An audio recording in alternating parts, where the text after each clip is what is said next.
너희가 아무 형상도 보지 못하였으므 제목으로 신명기 강의를 이어가겠습니다. 하나님께서 허락하신 새로운 땅에서 이스라엘로 하여금 그곳에서 힘써 하나님의 명하신 규례와 법도를 행하라고 모세는 이스라엘 백성들에게 강권하고 있었습니다. 언약의 하나님 앞에서 하나님을 경외해야 하는 가장 중요한 것은 그 말씀과 계명을 반드시 지켜 행하는 것이기 때문입니다. 하나님은 실현하시는 분이 아닙니다. 그 말씀하신 바를 반드시 이루는 분이시고 그 말씀하신 바에 대해서 하나님의 자녀들이 청종하고 순복하기를 바라시는 하나님이십니다. 그래서 그 말씀을 지킨 자에게는 복을, 그 말씀을 업신여기고 어기는 자에게는 저주를, 징벌을 가하시는 아버지시죠. 그것이 하나님의 공의적 속성입니다. 그러므로 그 언약을 성실하게 이루어 가시는 이 공의의 하나님을 경외하는 올바른 신앙의 도는 그 계명을 지켜서 행하는 것이라는 겁니다. 다른 어떤 말에도 귀를 기울일 필요가 없고 다른 어떤 신들에게도 눈을 돌릴 이유가 없이 이스라엘의 하나님이 되시는 여호와의 규례와 법도만을 지켜 행하면서 그 도에 복종하는 것만이 하나님의 백성들에게 가장 중요한 신앙의 도리임을 모세는 거듭 강조하고 있었습니다. 그 말씀을 귀 기울여 듣고 그것을 지키는 것을 하나님이 기뻐하십니다. 레위기와 신명기는 이렇게 여호와 하나님을 경외하는 지엄한 법도를 말씀하고 있습니다. 여기서 중요한 핵심은 결코 하나님이 명하신 그대로 복종하고 지켜 행해야 된다는 점입니다. 거기서 더하거나 빼지 말고 사람의 생각을 임의대로 추구하지 말고 또 상황과 형편에 따라서 이렇게 적당히 우리의 판단대로 행할 수 있는 그런 하나님의 말씀은 그런 고무줄처럼 늘어나거나 줄어드는 그런 것이 아니라는 거죠. 여러분 성경을 보십시오. 레위기나 신명기에 우리의 판단대로 적당히 할 수 있었던 제도나 법이 있었습니까? 어디에서도 그런 걸 존재하지 않았습니다. 오늘 본문의 말씀도 우상 숭배의 이 경고도 바로 그와 유사한 궤를 보여줍니다. 15절을 보십시오. 그러므로 너희는 스스로 너희 전 인격으로 깊이 주의를 기울이라. 왜냐하면 여호와께서 호렙산에서 불 가운데서 너희에게 말씀하시던 날에 너희가 어떤 형상도 결코 보지 못하였기 때문이다. 이렇게 적고 있습니다. 모든 지정의의 전 인격을 동원해서 깊이 유념해야 될 사실이다. 이스라엘 백성들아. 그건 뭐냐? 호렙산에서 여호와 하나님께서 너희에게 율법을 주실 때 하나님께서는 어떤 형상으로도 하나님 자신을 너희에게 드러낸 적이 없다고 이 부분을 강조하고 있습니다. 물론 성경에 보면 하나님이 이 호렙산에서 계명을 주실 때 어떻게 등장하시죠? 화염 속에서 나타나죠. 화염 속에서 자기 임재를 드러내셨지만 그 화염이 하나님은 아니셨습니다. 그 화염은, 그 불기둥은 하나님이 이곳에 임재하셨다는 증거이지 그 화염이 하나님은 아니시란 말이에요. 불붙는 가시떨기의 형상으로 모세 앞에 나타나셨을 때 하나님이 그런 모습으로 지금 모세 네 앞에 있다는 걸 보여준 거지 불붙는 가시떨기 나무가 하나님은 아니란 말이죠. 그러니까 하나님의 형상을 직접적으로 이스라엘 백성들에게 드러내신 적은 없다는 거죠. 호렙산에서도 마찬가지였습니다. 그런데 왜 모세가 하나님은 이렇게 절대로 너희에게 하나님의 형상을 드러내신 적이 없다는 걸 왜 강조하느냐 이거죠. 이어지는 16절에서 18절을 보십시오. 너희가 스스로 부패해져서 그리고 너희를 위해서 남자의 형상이든 여자의 형상이든 모든 모양의 형상을 우상으로 만들지 않도록 땅 위에 있는 어떤 짐승의 형상이든지 하늘에 날아다니는 날개 달린 새의 어떤 형상이든지 땅에 기어다니는 것의 어떤 형상이든지 땅 아래 물속에 있는 고기의 어떤 이렇게 기록되어 있습니다. 자, 하나님께서 우려하시는 것은 이스라엘 백성들이 어떤 형상이든 하나님을 형상화해서 우상으로 만들려고 하는 이 일에 관해서였습니다. 자, 그런데 그런 일들이 일어나게 되는 이유가 무엇이냐? 무엇 때문에 이스라엘 백성들이 하나님을 형상화하려고 하는 것이냐? 성경 안에 답이 있어요. 뭐죠? 스스로 부패했기 때문에, 썩었기 때문에, 너희가 타락했기 때문에, 너희가 무지한 존재이기 때문에, 하나님에 대해서 모르기 때문에, 인간 안에 있는 어리석은 죄성은 이렇게 하나님의 말씀을 어기고 하나님을 어떤 형태로든 볼 수 있고 만져질 수 있는 것으로 만들고 싶어하는 부패한 죄악된 습성이 있다는 거예요. 그런데 하나님은 바로 이것을 싫어하는 거예요. 하나님께서는 하나님을 경외함에 있어서 절대로 인간이 생각해낸 방식을 절대로 좋아하시는 분이 아닙니다. 예? 그 성부, 성자, 성령이랍시고 방석에다가 금빛 찬란한 이렇게 왕관을 들고 예배 시간에 이렇게 들고 들어오는 이런 미친 짓거리 하는 것을 하나님은 절대로 원치 않는다는 거예요.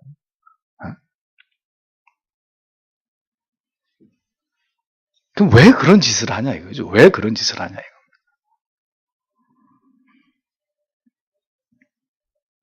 우리가 하나님을 위해서 무엇인가를 행하고자 할 때 언제나 우리에게 중심이 되고 원리가 되어야 될 바는 그게 우리에게서 나온 것이 되어서는 안 된다는 거예요. 우리에게서, 우리의 생각에서, 우리의 마음에서 나온 것으로 하나님을 경배하려고, 하나님을 위해서 뭔가를 하려고 해서는 안 된다는 거예요. 그럼 어디서 나온 거여야 되느냐? 하나님의 말씀에서 나온 것으로 해야 된다는 것입니다. 우리의 임의적인 생각과 방법은 그게 아무리 하나님을 위한 일이라 할지라도 절대로 하나님이 원하시는 바가 아닌 경우들이 대부분이라는 겁니다. 그래서 여러분, 우리 아까도 우리 구역장님들하고 그런 말씀 나눴지만 바울이 선교를 가려고 하는데도 하나님이 지금은 아니다. 그게 무슨 의미겠어요? 하나님의 절대적 주권 앞에 복종하라는 거예요. 네가 복음을 전하러 가는 일조차도 네 맘대로 하면 안 되고 내가 정한 때, 내가 원하는 방법대로, 내가 원하는 곳에, 내가 원하는 사람에게 모든 것이 그 하나님의 주권 앞에서 우리가 굴복하고 복종하고 겸손히 그 하나님의 뜻을 따라서 그 모든 것을 하기를 하나님이 원하신다. 이건 하나님이 기뻐하는 일이니까 우리가 으쌰으쌰 의기투합해가지고 힘을 합쳐가지고 하기만 하면은 하나님이 기뻐하실 거야. 그래서 수천억을 들여서 예배당을 웅장하게 지으면 정말 하나님이 기뻐하시. 이런 발상들을 하나님은 절대로 기뻐하지 않는다는 거죠.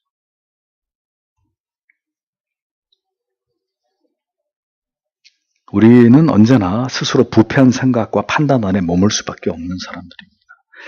그러하기에 하나님께서는 하나님을 경외하는 도를 우리의 생각과 판단에 의존하지 않으시고 하나님이 세세하게 다 지시해 주신 것입니다. 말씀해 주시는 거예요. 그래서 이대로 해라, 이대로 해라, 이대로. 노아야, 배를 지어야 되는데 한번 지어봐라. 네가 알아서 한번 해봐라가 아니라 몇 규빗, 어떻게, 재료는 뭘 쓰고, 창문은 어디다 어떻게 해. 모든 설계 도면은 우리 머리에 있는 게 아니라 하나님에게 있는 거죠. 우리는 그대로 순종할 뿐이에요.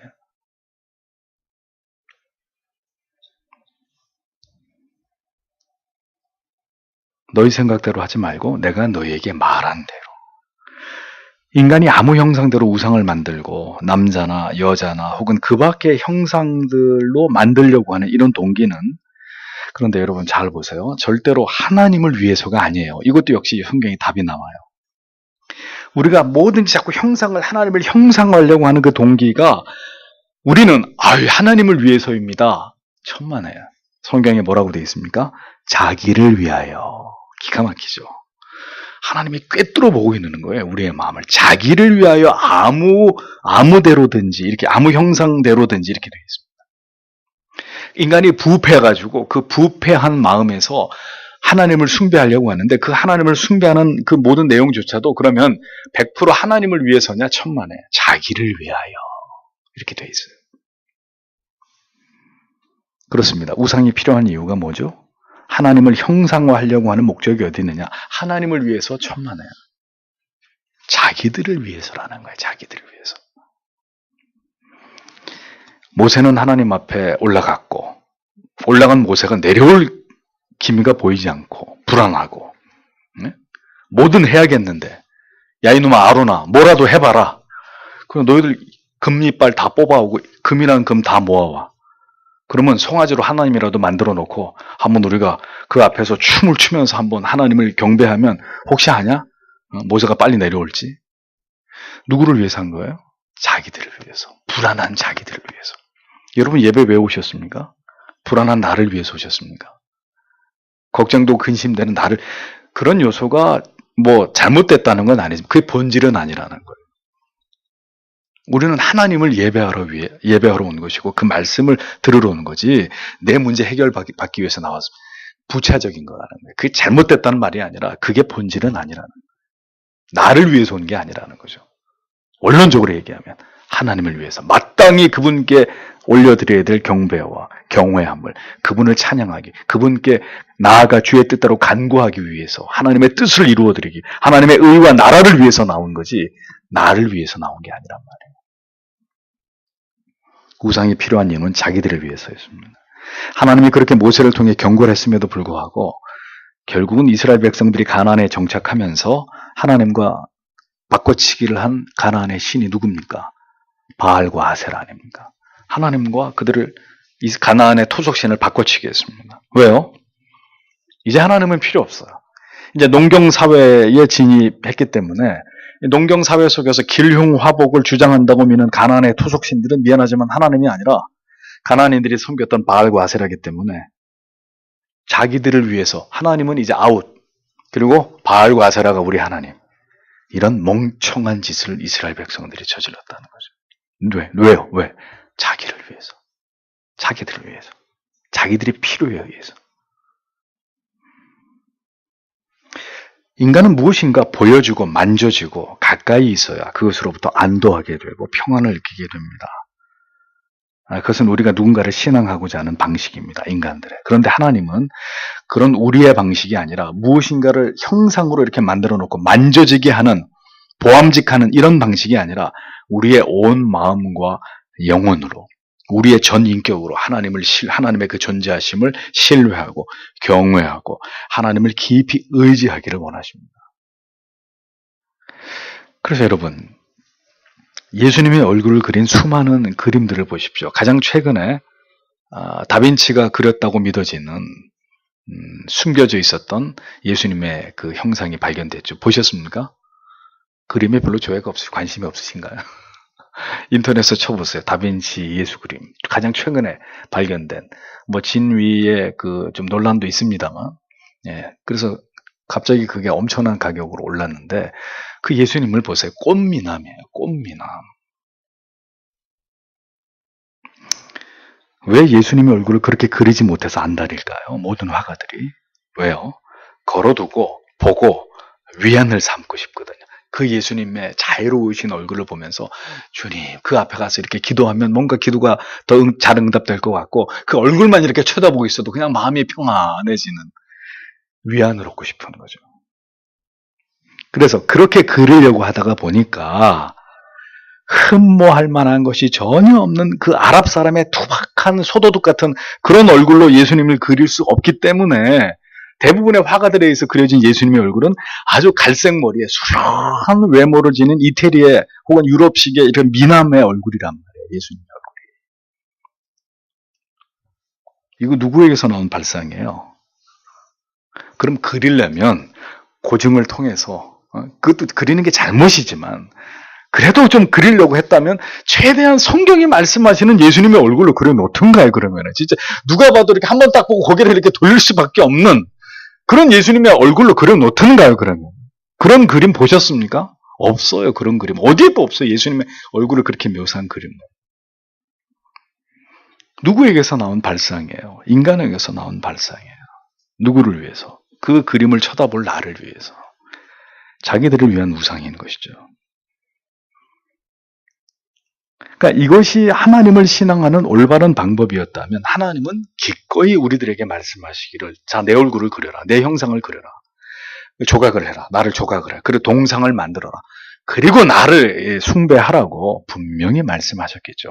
그렇게 말씀 안 했는데도 얼마나 많아요. 하나님 그림, 예수님 그림. 우리가 훌륭한 화가라고 인정하는 그런 사람들이 전부 다 로마 교황의 지시를 받아가지고 그런 하나님의 모습, 예수님의 모습, 뭐 그런 그림이 명화로 지금도 많은 사람들에게 그렇게 알려져 있지 않습니다. 근데 알고 보면 다 그것이 금기된 죄악들인 거죠. 하지 말라고 한 것을 하고야 만 것입니다. 하나님 분명히 이 모든 것들을 금하셨습니다. 남자의 형상이든 여자의 형상. 근데 여러분 보셨죠? 미켈란젤로의 천지창조를 보면 하나님이 어떻게 묘사되어 있습니까? 산타클로스도 아니고 그냥 백발에 이렇게 흰 수염에 구름을 타고 손끝으로 이렇게 아담에게 이렇게 생명을 부여하는, 불태워버려야 돼요. 우리가 불사질러 가지고 다 태워버려야 되는 거예요. 폭탄을 떨어져서 폭발을 시켜버리든지 그 성당을. 남자의 형상이든 여자의 형상이든 짐승이나 새, 물고기 어떤 형상이든지 인간이 그것들을 이용해서 우상을 만들까봐, 하나님을 형상화, 우상화할까봐 하나님은 그것을 지극히 우려하셨다는 것입니다. 그건 하나님이 원하시는 하나님을 경배하고 경외하는 방법이 아니었기 때문이죠. 그럼 그건 누가 하는 방법이에요? 누가 그렇게 하는 방법이죠? 이방인들이. 그들이 믿는 우상을 숭배하는 방식이 그렇게 동상을 만들고, 무슨 형상화하고 새나 물고기나 무슨 전설의 짐승, 용 같은 그런 것들을 신처럼 만들어 놓고 떠받드는, 그건 이방인들이 하는 짓거리란 말이에요. 그러니까 하나님이 그런 방식으로 하나님을 숭배하려고 하는 어떤 발상도 하나님이 거부하시는 거죠. 원치 않으시는 겁니다. 스스로 부패하여 자기를 위하여 하나님을 숭배하는 모든 일체의 행위들을 우리는 중지하고 그것으로부터 돌이켜야 되는 것입니다. 때문에 우리는 오늘의 우리의 예배의 행위와 내용 속에 있는 이런 인본주의적 요소들이 혹여라도 있다면 다 걷어내고 청산해야 되는 거죠. 그러니까 무엇 하나 우리를 위한 것이 되지 않도록, 우리가 원하는 방식의 경배가 되지 않도록, 그래서 우리가 원하는 찬양을 해야 되니까 드럼도 때리고 두드리고 일렉트릭 기타도 치고 그게 아니고 그러면 안 되는 거죠. 그러면 안 되는 것이고, 하나님을 위한, 하나님이 명시하신 대로 언제나 여기에 민감해야 되는 것입니다. 19절을 보겠습니다. 그리고 너는 하늘을 향하여 너의 눈을 들어서, 그리고 너는 해와 달과 별들을, 하늘의 모든 무리를 보고, 그리고 너는 미혹되어 너는 그것들을 경배하고 너는 그것들을 섬기지 않도록 너희 하나님 여호와께서 모든 하늘 아래 모든 백성들을 위하여 그것들을 할당하셨다. 이렇게 기록되어 있습니다. 자, 이방인들은 태양을 비롯해서 별, 달을 숭배하는 자들이었습니다. 고대의 사회에서는. 그래서 애굽에는 태양신 이름이 라라고 불렀습니다. 또는 아톤이라는 이름으로 태양신을 그렇게 명명해서 불렀습니다. 메소포타미아에서는 태양을 신이라는 이름으로, 또 가나안에서는 야라라는 이름으로 태양신을 그렇게 이름을 붙여서 숭배했습니다. 메소포타미아에서는 별을 이시타르라는 말로, 가나안에서는 아타르라는 이름으로 이렇게 별을 숭배했었습니다. 고대에도 점성술이 발달되어 있었거든요. 그러니까 보십시오. 어리석은 인간들이 하늘의 별과 달과 태양을 연구하다가 그것을 숭배하는 어리석음에 빠져든 것입니다. 하나님께서는 이스라엘 백성들도 결국 그렇게 헛된 하나님이 창조하신 피조물들을 경배하고 숭상할 것에 대해서 염려하셨다는 것입니다. 보고 미혹하여 그것에 경배하며 섬길까 하노라. 인간 안에는 다 신앙심이 있습니다. 종교성이 있습니다. 종교성. 그래서 우리나라처럼 기독교가 들어온 지 200년밖에 되지 않았지만 그전에는 우리나라가 종교가 없었어요? 아니죠. 샤머니즘, 토테미즘, 불교, 유교. 그러니까 인간 본성적으로 뭔가 어떤 신적인 존재에 의존하고자 하는 이 종교성이 다 있기 때문에 어떤 것이든 대고 이렇게 빌고 싶어 하는 거예요. 그러니까 별에다가도 빌고, 달에다가도 빌고, 정한수 떠놓고 빌고, 나무에다가도 빌고. 예? 그런데 하나님 말씀하십니다. 이런 해달, 별, 이런 모든 것들은 하나님이 천하 만민을 위해서 분정하신 것이다. 분정했다는 말은 하나님이 각자의 그 위치에다가 다 하나님이 분배해 놓으셨고 그런 것들을 분리시켜 놓으셨다는 거죠. 이 세상을 위해서, 모든 인간들의 삶을 위해서 하나님이 해달, 별을 창조하고 그것들을 하나님이 운행하시는 것일 뿐, 그것은 하나님의 피조물이기 때문에 숭배의 대상이 될 수 없다는 거죠. 그럼에도 불구하고 여전히 많은 사람들이 이런 샤머니즘적인, 토테미즘적인 미신들을 숭배합니다. 그러니까 이런 모든 행위들은 모두 하나님께서 금하신 것이라는 거죠. 하나님의 형상을 만들어서 숭배하려는 일들과 하나님이 지으신 피조물들을 숭배의 대상으로 삼는 이제 이 가장 크게 이것이 바로 우상이에요. 우상은 다른 종교, 다른 신을 믿는 것만이 우상이 아니라 하나님을 우상처럼 만드는 것도 우상이다. 모두 다 악한 일들이고 인간 안에 내재되어 있는 우상을 숭배하고자 하는 타락한 본성에서 비롯된 일들이다라는 것입니다. 하나님을 경배하는 것은 극도로 거부하고 싫어하는 자들이 요즘에도 여전히 우상 숭배에 심취하는 일들. 그래서 고사를 지내고 여전히 어디 가서 이렇게 장명을 하고 이렇게 토정 비결을 보고 점을 치고 참 어리석은 일들이 아닐 수 없는 거죠. 하나님께서 말씀으로 계명과 율례와 법도를 계시해 준 대로 그것을 토대로 우리는 하나님을 신앙하는 일에 최선을 다해야 합니다. 그래서 교회가 행하려고 하는 모든 것들이 하나님의 말씀과 그리고 교리와 신앙 고백서와 믿음의 신앙의 선조들이 걸어갔던 그 길에서 한치라도 벗어남이 없게 하려고 하는 그것이 하나님을 가장 안전하게 섬기는 길인 거예요. 우리가 뭔가 새로운 방법을 고안해내지 않고 이 말씀은 여러분 귀에 이렇게 딱지가 않도록 제가 그동안에 말씀을 드려왔기 때문에 더 말씀 안 드리겠습니다. 그러니까 하나님을 향한 경배의 행위가 성경에서 벗어나서 우리 자신을 위한 어떤 방법들로 고안될 때 우리 자신을 위한 찬송을 부르고 자신을 위한 예배를 드리고 우리 자신을 위한 성찬을 하고 우리 자신을 위한 뭔가 프로그램을 자꾸 교회가 이렇게 할 때 참남한 일이 되는 것이라는 거죠. 그런데 재미있는 것은 사람들은 우리를 위한 뭔가를 해주는 교회를 미어터지게 가는 거예요. 우리를 위해서 성탄절에 칸타타도 하고 뮤지컬도 하고 우리를 위해서 무슨 교회가 여러 가지 다양한 프로그램을 만들어가지고 재밌고 즐겁고 신바람 나고 힐링되게 그렇게 영적인 엔터테인먼트를 제공해주는 교회에 사람들은 많이 가는 겁니다. 왜? 나를 위해 주기 때문에. 도대체 저는 묻고 싶은 것입니다. 기독교가, 교회가 나를 위해서 있는 것이냐? 하나님을 위해서 있는 것이냐? 여러분, 이거 하나, 이 진리 앞에서 우리가 정확한 답을 얻지 못하고 예수를 믿는다면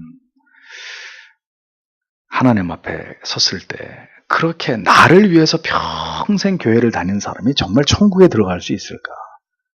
천국에 들어갈 수 있을까? 그 믿음으로도. 글쎄요. 저는 확답을 할 수 없습니다. 기독교 강의를 통해서도 여러 번 이 부분에 대해서 살펴보았듯이 시대가 바뀌고 세상의 풍조가 바뀌고 사람들의 생각이 바뀌었어도 절대로 변화될 수 없는 불변의 진리들이 있습니다. 그것은 성경이 말씀하고 있는 방식을 따라서 하나님을 경배하는 것입니다. 그러니까 신앙의 방향은 철저하게 우리가 아니라 우리를 지향하면 안 돼요. 그러면 그 신앙은 정체불명의 신앙이 될 수 있어요. 신앙의 방향은 철저하게 하나님을 지향하는 것입니다. 우리 자신을 위한 것도 아니고 하나님을 경외하는데 우리 자신을 위한 어떤 것도 하나님을 경외하는데 수용되거나 포함될 수 없는 거예요. 그러면 목사님 그건 너무하는 거 아닙니까? 이렇게 말씀을 드릴게요. 철저하게 하나님을 기쁘시게 하는 예배를 드릴 때 그 우리의 경배와 영광과 하나님을 찬양하는 것을 받으신 하나님께서 그 사랑하는 예배자들, 그 사랑하는 자녀들에게 이제 그것을 받으시고 그 경배와 하나님을 향한 경외와 사랑과 찬송을 받으시고 그 다음에 우리한테 뭘 주시는? 은혜를 베풀어 주시는 거죠. 충만한 은혜를, 마음의 평강을, 세상을 이길 힘을, 하늘의 자원을 하나님의 자녀들에게 부어주시는 거죠. 그러니까 결과란 말이에요. 하나님을 온전히 경외한 결과로 하나님의 자녀들에게 하나님이 부어주시는 은혜가 있는 것이지, 그러니까 하나님 앞에 드리는 요소들은 생략해버리고 주세요. 그건 신앙이 아니라는 겁니다. 그러니까 우리는 오늘의 신앙의 초점이 무엇이어야 되느냐, 내가 뭘 받을 거냐, 하나님 앞에 오늘도 뭘 기도해가지고 응답을 얻을 거냐가 핵심이 아니라 어떻게 하면 이게 좀 잘 되고 병이 낫고 어떻게 되고 나한테 뭐가 이렇게 주어질 것인가가 초점이 돼서는 안 되고 어떻게 하나님을 경배할 것인가, 어떻게 하나님 앞에 설 것인가, 어떤 삶을 하나님 앞에 살아갈 것인가, 내 생각과 계획 속에서 어떻게 그리스도가 주 되시고 하나님의 영광이 나타날 것인가. 언제나 이렇게 드리는 요소. 그래서 주기도문에도 여러분 앞부분의 모든 기도가 뭡니까? 다 하나님께 드리는 거잖아요. 올려드리는 거. 드리는 요소. 예? 그 다음에 저 뒤에 우리가 오늘날 우리에게 일용할 양식을 주옵시고 우리가 우리에게 그 다음에 이제 받는 요소들이잖아요. 먼저는 드리는 요소. 그것이 하나님 앞에 합당하게 드려짐으로 그 다음에 그 하나님이 우리에게 베푸시고 행하시는 것들. 그 다음 우리가 그것을 하나님 앞에 구하는 것이 순서지 않습니까? 성별됨, 시류에 영합하지 않는 신앙, 언제나 연약한 인간 자신의 본성에 기대고자 하는 유혹을 결연히 거부하는 믿음. 그것이 바로 신본주의 신앙입니다. 영존하시고 보이지 않으시는 하나님을 인간의 손으로 깎고 조각하고 그림을 그려내려는 이런 모든 시도들은 절대로 성경이 용인하지 않는 믿음이라는 것을 여러분 잊지 않으셔야 합니다. 인간들이 살아가는 모든 시대와 그리고 인간의 타락한 본성 안에는 이처럼 하나님의 뜻을 거스르려고 하는 이런 죄성이 계속 작동하고 있습니다.